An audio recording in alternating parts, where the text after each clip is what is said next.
Olha, Stefan, bom dia. Bom dia, Marcos. Tudo jóia? Tudo bem, e você? Tudo em ordem.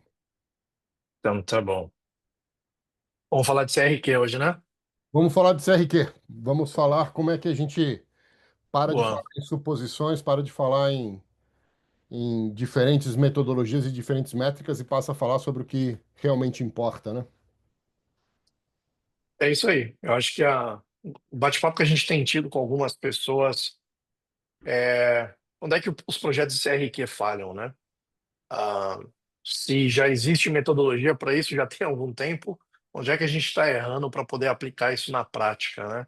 Onde é que está faltando essa conexão entre as ferramentas, né, e as lógicas de risco, né? Onde é que elas não estão se conectando? Porque finalmente a ferramenta vai automatizar, mas ela vai ser, inclusive, boa em automatizar alguma coisa que a gente decidiu errado. Então, se a gente está decidindo errado e a gente está falhando, como é que a gente pode trazer melhor eficiência para esses projetos de CRQ e melhorar também essa comunicação com o board da companhia, né? Se a gente está levando um número e esse número está deixando de fazer sentido, também não está tendo conexão com a companhia, onde é que a gente pode melhorar, né? E aí você tem batido muito papo com analistas de segurança, com alguns CISOs.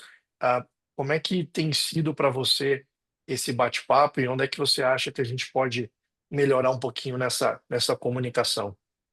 Perfeito, perfeito. É exatamente isso, né? No final do dia, o grande problema que o CISO enfrenta é quando ele vai para frente do board, quando ele vai explicar o tamanho do risco cibernético ao qual a empresa se apresenta vulnerável nesse momento e não consegue explicar da onde que aquele número veio, né? Então é por isso que a gente costuma dizer que o problema não é você apresentar um número elevado, o problema é você não ser capaz de explicar da onde que veio aquele número. E isso acontece muito porque hoje em dia o Cyber Risk Quantification ele é executado como se fosse um comitê, né? A gestão de vulnerabilidade tem uma visão, o pessoal de GRC tem outra visão, o pessoal de infraestrutura tem uma outra visão, e cada um está falando uma língua diferente, né? Não tem uma telemetria que seja unificada, não existe um modelo claro e conciso, né? Que ajude a responder uma pergunta estratégica, né? Então você tem no final do dia um monte de opiniões, mas você acaba não tendo efetivamente clareza a respeito da resposta. O que vem Acho que faz sentido, né? e uma coisa que vem ajudando bastante é a metodologia FAIR, né? Que a gente várias vezes tem discutido isso com os clientes e usado isso nas nossas explicações. Boa, boa. E aí, acho que seguindo um pouco o raciocínio que você está comentando aí, eu acho que, como toda boa metodologia, né, o FAIR foi bom de poder padronizar e criar uma estrutura de trabalho, né? Mas essa estrutura e esse modelo de trabalho por si só parece que não traz resultado, né? E onde é que você acha que, de fato, aí a gente está falhando em conectar a metodologia com a prática do dia a dia dos programas de cibersegurança, né? Onde é que, se já existe uma metodologia, por que que o pessoal talvez não está conseguindo avançar e aplicar essa metodologia no dia a dia? Perfeito. O FAIR trouxe um excelente vocabulário, né? As pessoas começaram a falar em termos e usando formas de expressar o risco que passaram a ser mais comuns, né, dentro de diferentes áreas. Mas o FAIR não te traz velocidade. Muitas vezes ele tem exatamente o efeito contrário. Você acaba tendo que envolver vários consultores, fazer um monte de workshops, e no final você tem um modelo teórico que parece muito bonito no papel, mas na hora em que acontece um ataque de verdade, na hora que um ransomware, por exemplo, impacta uma empresa, o FAIR não te ajuda. O que deixa muita gente frustrada, mas não é que o modelo não seja bom, não é que a forma não seja boa. O problema é a execução.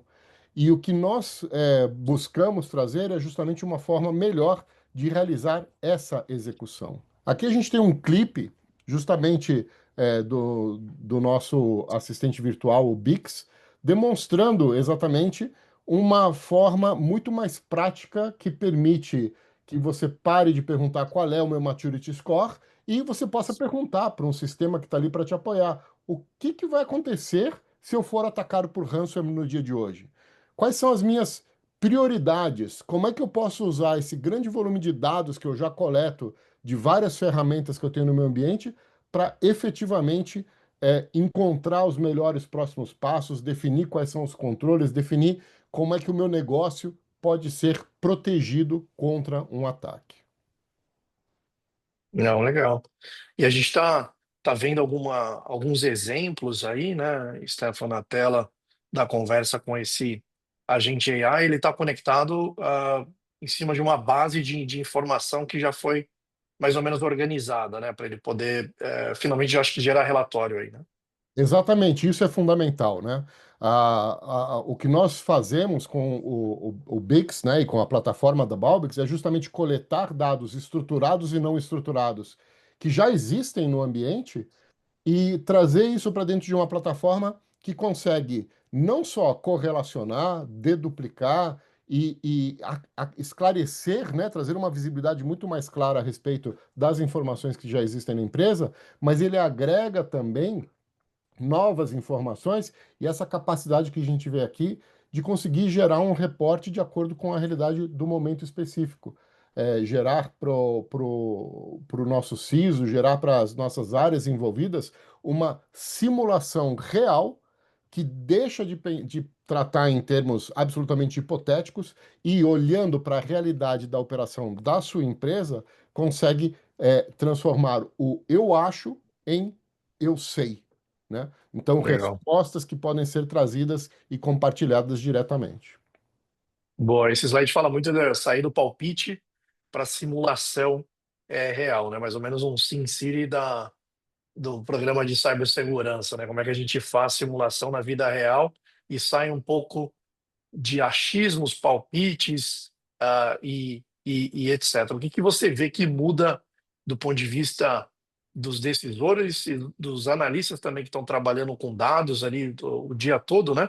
Quando a Uhum. gente começa a sair um pouco de palpites e projeções para começar a trabalhar com dados e informações reais que estão vindo ali do ambiente do cliente, né? Como é que é essa quebra de paradigma, e você que tem exercitado e trabalhado em vários projetos onde está já implementando a plataforma da Balbix, qual é esse choque e mudança de percepção? Conta um pouquinho aí. Efetivamente, se eu tivesse que reduzir ou resumir isso por uma frase, eu diria que o Balbix permite você transformar informação de cyber em clareza de tomada de decisões. O grande objetivo aqui qual é? A gente faz a ingestão das informações, dos dados, né, referentes não só aos aspectos tecnológicos, mas também os aspectos de negócios, dos nossos clientes. Então, a gente vai entender a estrutura de organizações dentro daquela empresa, quais são as unidades, quais são os departamentos, como é que eles estão distribuídos estrategicamente dentro da empresa e olhando também não só para a parte de vulnerabilidades, mas também olhando para a parte de controles de segurança. Então, a gente vai olhar para os assets, vai fazer uma atualização do inventário de assets, vamos olhar para os controles, vamos olhar para as ameaças, as vulnerabilidades que foram encontradas.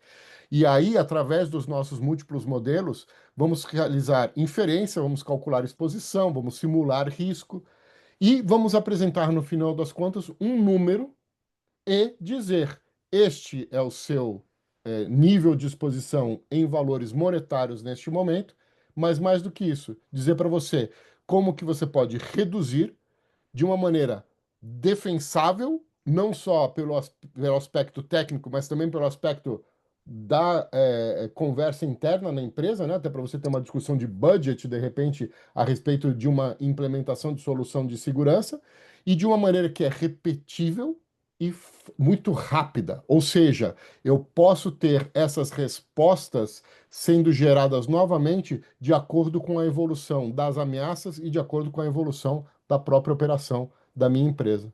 Então, é uma visibilidade muito mais rápida, uma capacidade de tomada de decisão muito mais bem embasada e que roda o tempo todo dentro da realidade da sua empresa. Boa.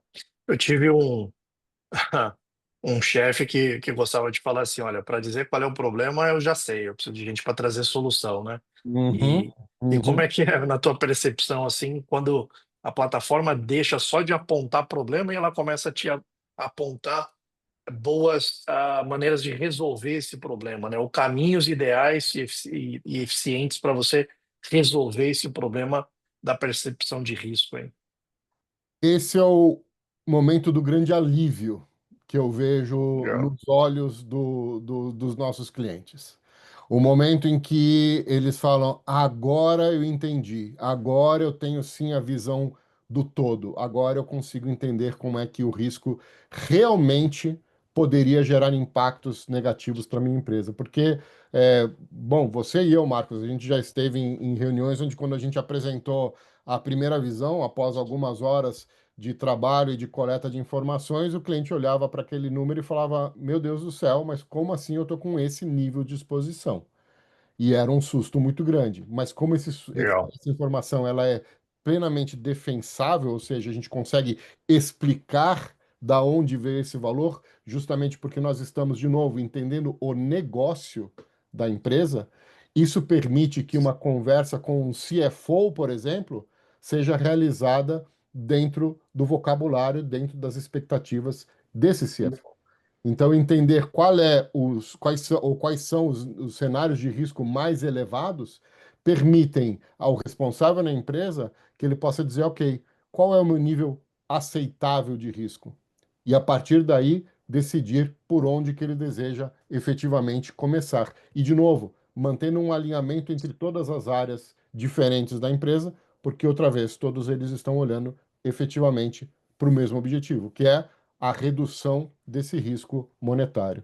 Então, é um momento sempre de surpresa, né, para a maioria dos clientes com quem nós tivemos conversas, para quem nós apresentamos a ferramenta e efetivamente a colocamos em funcionamento nos seus ambientes com grande facilidade.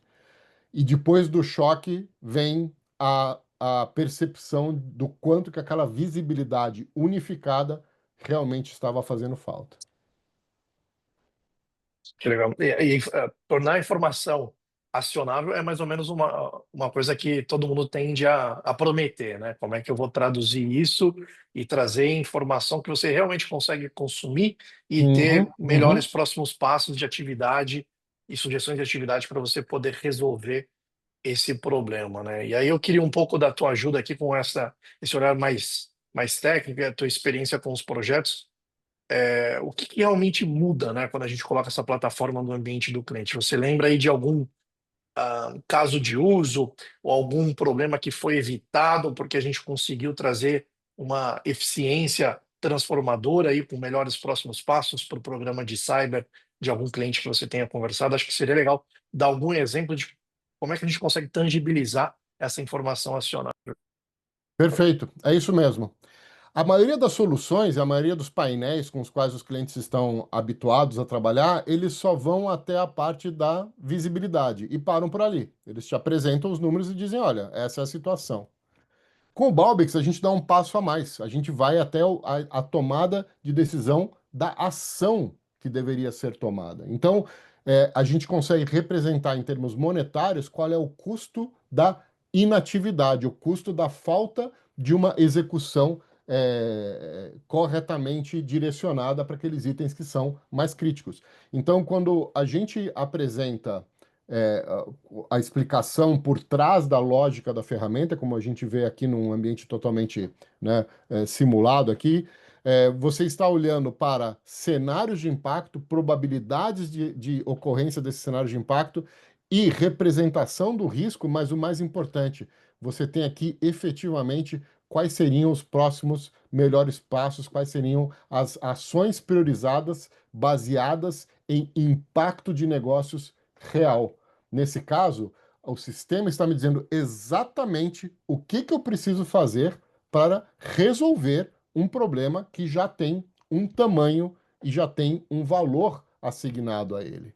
Então, ao sermos capazes de explicar esse número, nós já passamos por várias situações onde o cliente, assim que tem a ferramenta implementada, percebe, por exemplo, que a cobertura da solução dele de EDR não é exatamente a cobertura que ele esperava ter encontrado. E que, na verdade, ele tem um flanco aberto que estava sendo ignorado por algum motivo, por alguma área dentro da empresa, e que, na verdade, a importância daqueles assets e o potencial de prejuízo que eles trazem tornavam aquelas máquinas as reais prioridades. Então, se você já tem um determinado nível de controle, se você já tem algum nível de mitigação, você já está reduzindo a probabilidade de uma ocorrência, aquele nível não precisa ser levado a zero, né? Zero risco não existe em nenhum aspecto da nossa vida.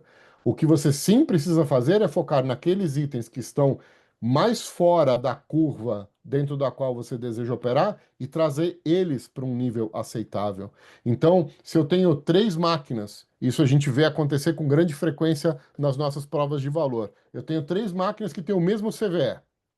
Aquele CVE tem uma nota 9,8. Porém, quando eu avalio o que é necessário para que aquela vulnerabilidade seja efetivamente explorada, ou seja, qual é o nível de exposição, eu percebo que uma das máquinas, na verdade, nem fala na porta que seria necessária para realizar aquele ataque, segundo o que foi levantado pelo nosso sistema. A segunda máquina já tem um firewall com um controle de pacotes que não permitiria o volume de comunicação necessária para aquele ataque, enquanto que a terceira máquina está num nível de exposição muito mais elevado. Eu não preciso resolver aquele CVE de alta prioridade nas três máquinas. Eu preciso resolver naquela máquina que está mais exposta. Eu preciso reduzir a minha exposição daquele equipamento, daquele asset crítico que está apresentando um baixo nível de controle para poder trazê-lo para dentro do patamar que a empresa necessita como médio.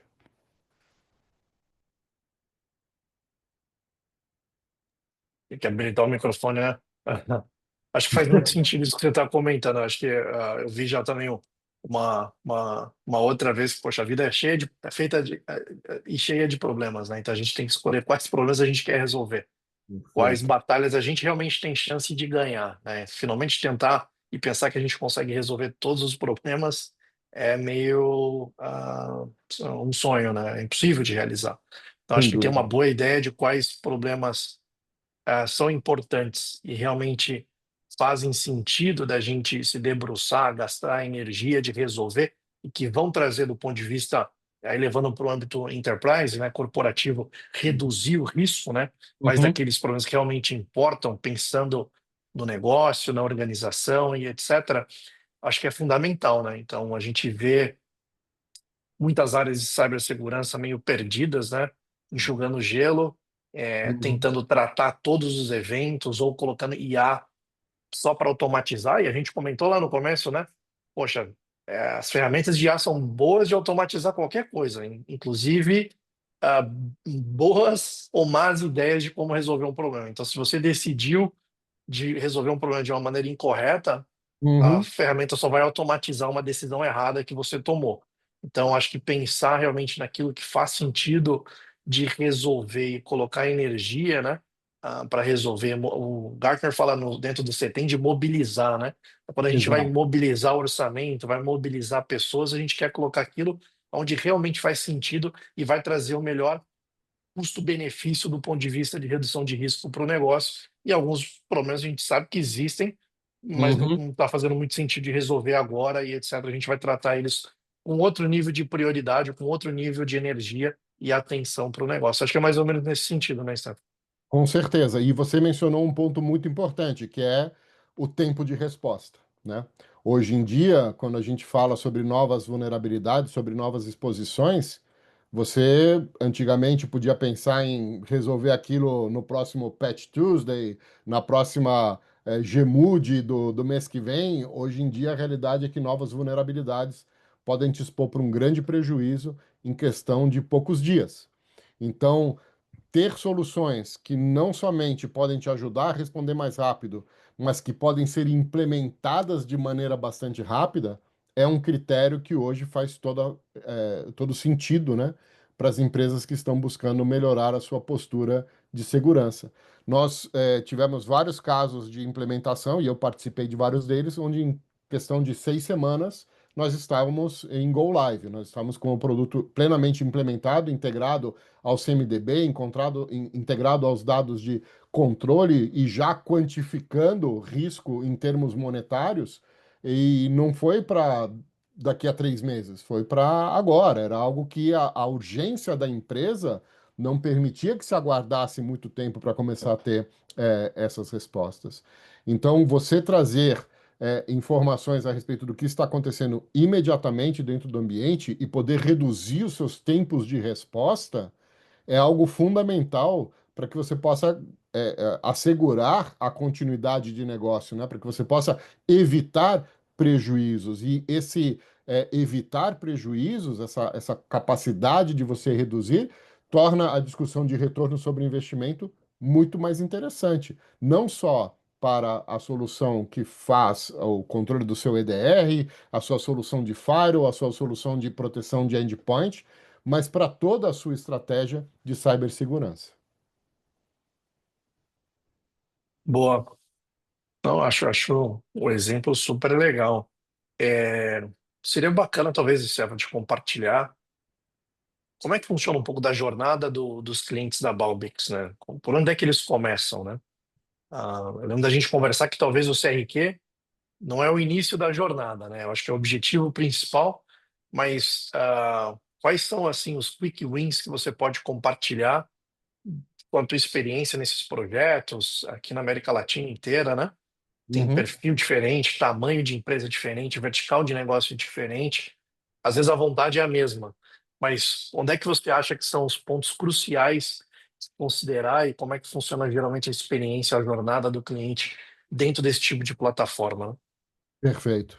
Bom, como eu mencionei anteriormente, a primeira etapa da implementação é justamente a conexão para com o ambiente atual do cliente. Então, a gente vai entender estrutura de CMDB, nós vamos entender quais são as ferramentas de controle de segurança que existem hoje em dia, dependendo do nível de qualidade de informação que ele já coleta, preparar um SBOM, né, uma lista de softwares e de sistemas, aplicar os controles que de repente aos quais de repente a indústria daquele cliente está sujeita. Então é muito comum ter controle CIS, é muito comum ter algum tipo de controle ISO que o cliente precisa garantir que esteja adequado a ele. Então esse estabelecimento de comunicação num primeiro momento, essa coleta de dados, normalmente já traz algumas surpresas para o próprio cliente e traz várias oportunidades de melhoria também. Porque esse é o momento em que você descobre que, de repente, uma área de cloud está sendo monitorada por uma solução como, por exemplo, Orca, enquanto uma outra área não está. Você vai descobrir que a atualização do inventário de assets não está tão ao dia assim como se imaginava, porque apareceu uma série de servidores ali que não estavam, não eram esperados naquele momento. Esse instante inicial, ele pode gerar algum tipo de confusão, né, num primeiro momento, mas é uma confusão muito produtiva. De novo, nós estamos trazendo uma visibilidade ao correlacionar, ao deduplicar as informações de diversas fontes diferentes. E vamos entregar essa visibilidade na forma de uma série de painéis, na forma de uma série de controles, na forma de uma série de relatórios e inclusive através dessa interface do Bix, que a gente viu brevemente aqui no vídeo que passou no começo da apresentação, e isso, junto com a conversão dessas exposições em termos monetários, traz para o cliente, finalmente, a visão pelo ângulo de negócios que sempre faltou para que ele pudesse ter a conversa que ele precisa ter, às vezes internamente, às vezes com stakeholders, às vezes até mesmo com o board, para poder explicar qual é a real situação da empresa. E por fim, quando nós trazemos efetivamente quais são os próximos melhores passos, nos conectamos também ao sistema de tickets do cliente e passemos a interagir com as equipes que são mobilizadas para a resolução de problemas através de tarefas, através de projetos que passam a ser também monitorados, consolidados e medidos a partir desse nível de exposição, nós trazemos para os clientes finalmente a noção de que eles não estão mais, como você falou, enxugando gelo. Eles estão realmente atacando os pontos mais primordiais e, com isso, trazendo um resultado positivo, trazendo o que a gente chama do burn down de risco para dentro de um nível aceitável de acordo com o apetite de risco da empresa e que, graças à monitoração contínua da ferramenta, eles serão capazes de manter esse risco dentro desse nível esperado. Então, para clientes que já sofreram ataques e já tiveram prejuízos, para clientes que estão numa etapa ainda de definição de implementação de determinadas ferramentas, pensando em segmentação, microsegmentação de rede, olhar para tudo, todas essas opções, pensar no seu futuro, já olhando para a realidade dos fatos nesse momento e podendo trabalhar com os processos de simulação que são possíveis dentro da ferramenta, tem aberto os olhos desses clientes, tem ajudado eles, em muitos momentos, a tomarem efetivamente as melhores decisões. Ah, que legal, Gustavo. Obrigado por compartilhar isso. Acho que ajuda a mim também, né? Esse bate-papo que você tem com os clientes e a gente ter uma melhor percepção de valor que a gente pode levar para o cliente, até de mudanças e otimização que a gente depois acaba comunicando com o time de engenharia e melhorias que a gente sugere e aprimora no produto, mas eu acho que tem uma beleza da gente poder estar rodando esse negócio para a América Latina inteira, que a gente fala com um perfil de pessoas diferente e etc. E aí, para a gente poder fechar, a gente está finalizando aqui já esse webinar que trouxe um pouquinho dos desafios aí, modelos de automação para a quantificação de risco e os benefícios disso para os clientes. Eu queria, talvez, se você tivesse a chance de falar para o CISO, por que que um projeto CRQ é importante? Quais são as coisas que ele deveria pensar antes de entrar nessa jornada? Espero que com a gente. O que que você falaria para esse CISO, né? Uhum. É, eu diria para você, Ciso, que você precisa realmente enxergar o seu risco para poder, aí sim, tomar decisões acertadas. Voltando lá para o início da nossa conversa, sentar em reuniões com diferentes times, escutar de cada um deles qual é a visão que eles têm a respeito de risco de acordo com a sua ótica, de acordo ao seu ângulo de visualização. Você está ouvindo gente técnica, você está ouvindo gente de negócios, você está escutando pessoas e áreas que têm visões bastante diferentes a respeito do que é prioridade, de por onde eles gostariam de começar ou de aonde eles estão se sentindo soterrados com a quantidade de demanda. Você sair desses modelos manuais de quantificação de risco e trazer eles para um modelo automatizado e baseado realmente em resultados de negócios, acaba com várias das barreiras de entendimento que existem hoje e permite que você realmente posicione a empresa numa direção que será seguida por todas as áreas, porque ninguém vai discutir quando o risco está sendo priorizado em termos monetários. Quando uma área é acionada e recebe a instrução de que, olha, a sua prioridade para a próxima semana é resolver essas 5 máquinas, porque se essas 5 máquinas não forem resolvidas, elas estão nos expondo a um prejuízo de 60 milhões, por exemplo, e o percentual de chance disso acontecer nesse ano é muito elevado, aquela área entende que existe um valor, e por existir um valor, existe uma importância indiscutível para aquela priorização. Da mesma maneira, quando você, como CISO, vai se dirigir ao board, se dirigir aos executivos da empresa para explicar as tomadas de decisão, para explicar os retornos sobre investimento que foram obtidos através da atividade, você também vai falar em termos de linguagem de negócios. Então, é, nos dê essa chance de apresentar para você a ferramenta. Como eu disse anteriormente, o processo de implementação ele é extremamente rápido. Você passa a ter visibilidade do seu ambiente em pouquíssimo tempo. Você vai ganhar visibilidade sobre o seu inventário de assets, que é um item que muitas vezes parece que está sob controle, mas ainda mais em tempos de ambientes cloud, máquinas efêmeras, isso foge do controle muito rápido. Entender como que está a cobertura efetiva dos seus controles de segurança atuais, se você tem overlap de ferramentas, se você tem gap de ferramentas em determinadas áreas. E você também vai começar a entender, em termos de aplicações e em termos de usuários, como que está a exposição a risco da sua empresa. Porque nós não estamos olhando apenas para um CVE score. Nós estamos olhando para a informação a respeito do seu último treinamento de anti-phishing, o seu último pen test, o último tabletop que o seu Red Team realizou internamente e os resultados e as brechas que eles encontraram. Tudo isso é alimento para fomentar dentro da plataforma da Balbix uma visão muito mais clara a respeito do atual estado da companhia e, com isso, permitir que você possa traçar uma rota para a situação ideal, que varia de empresa para empresa, sem dúvida nenhuma.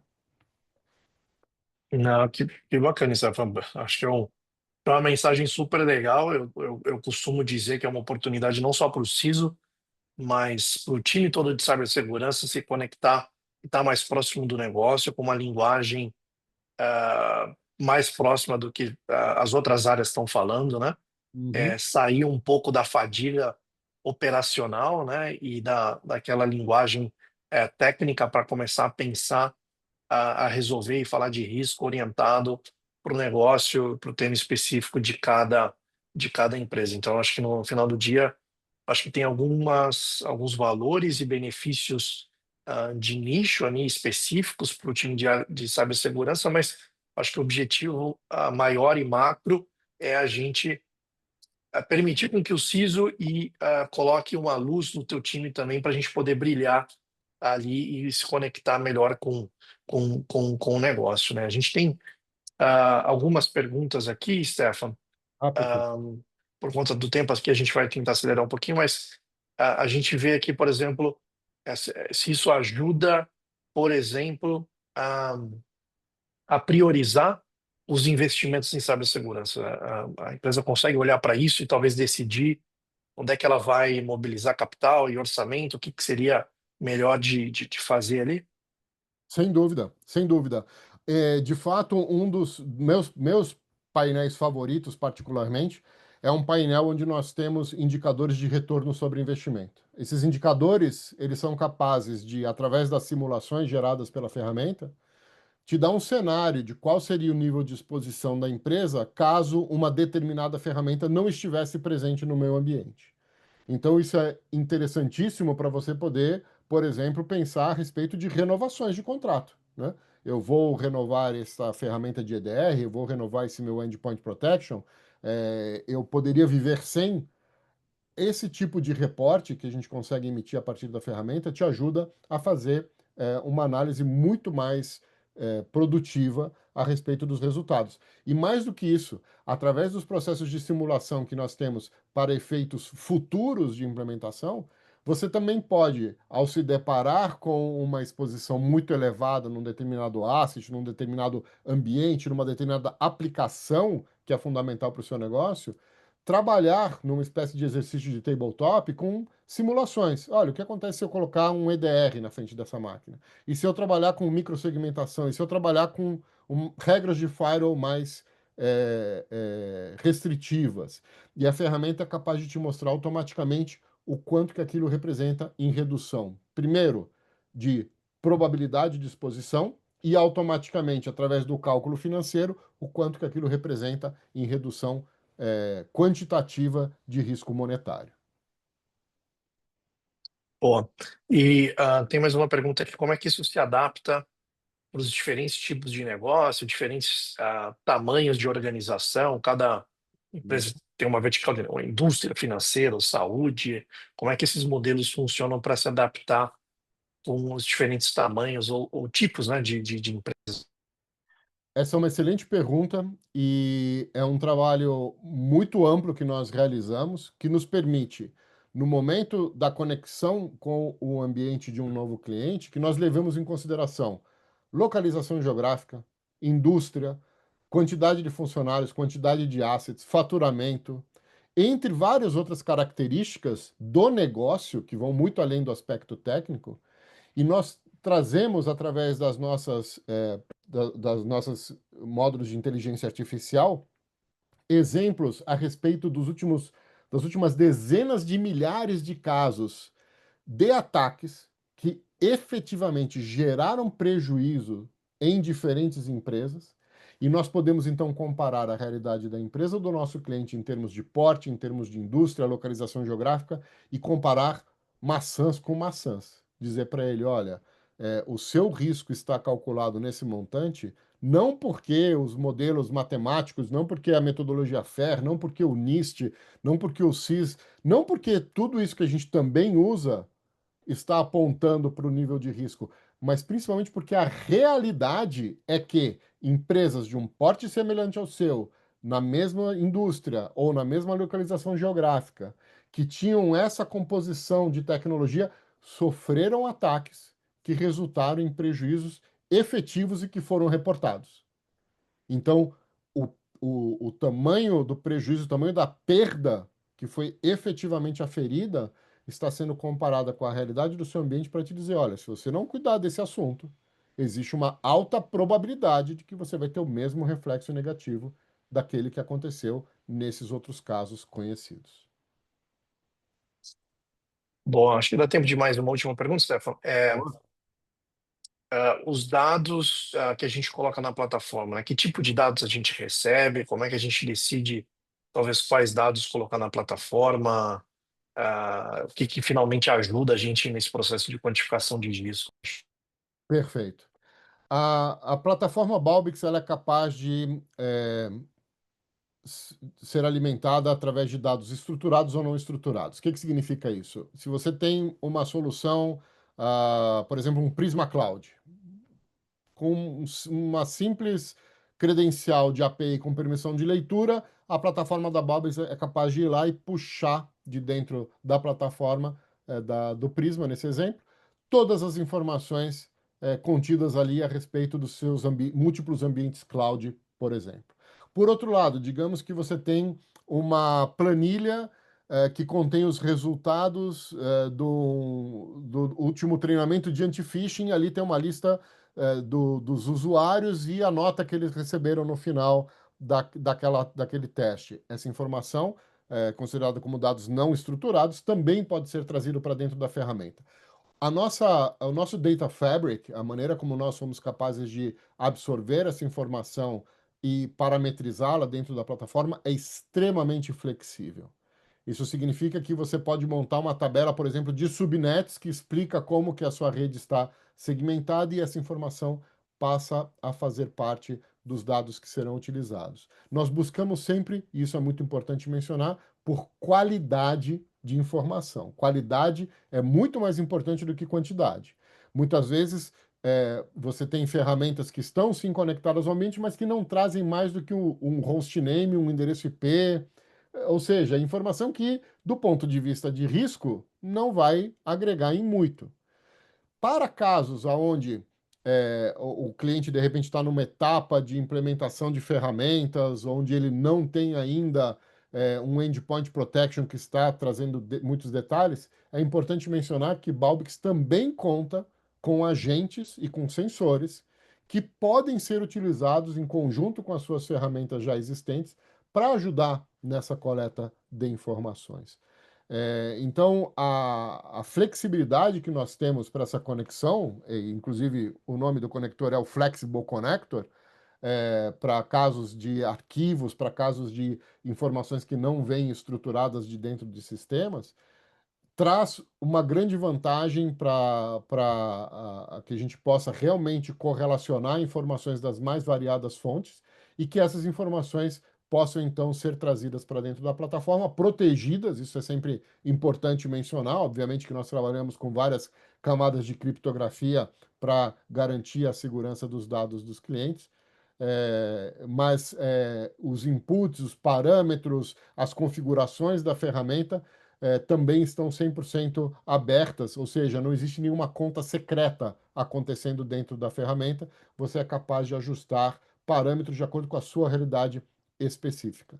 Então, em termos de coletas de dados, a resposta curta é dados estruturados e não estruturados, coleta via principalmente API, mas também via arquivos, e a parametrização internamente na ferramenta que pode ser realizada pelos próprios usuários, dá o fine tuning final de que você precisa para poder realmente refletir a realidade do seu negócio dentro da nossa plataforma e para que dessa forma o risco seja apresentado para você de um jeito que faz sentido para a sua operação. Boa. Não, legal, Stefan. Acho que a gente chegou no final aqui desse bate-papo, dessa apresentação com o pessoal. Agradecer quem conseguiu participar. A gente vai disponibilizar o vídeo e esse bate-papo também através das redes sociais aí da Balbix, para quem não conseguiu participar ou quem quer rever algum tema. A gente também fica super à disposição para poder trocar uma ideia em detalhe, seja cliente, seja parceiro da Balbix. E finalmente agradecer você também, Stefan, do teu tempo aí, da conversa, do bate-papo. E a gente segue à disposição de todo mundo, tá bom? Um ótimo dia, uma ótima semana para todo mundo. Um abraço. Obrigado, Marcos. Obrigado a todos. Até logo.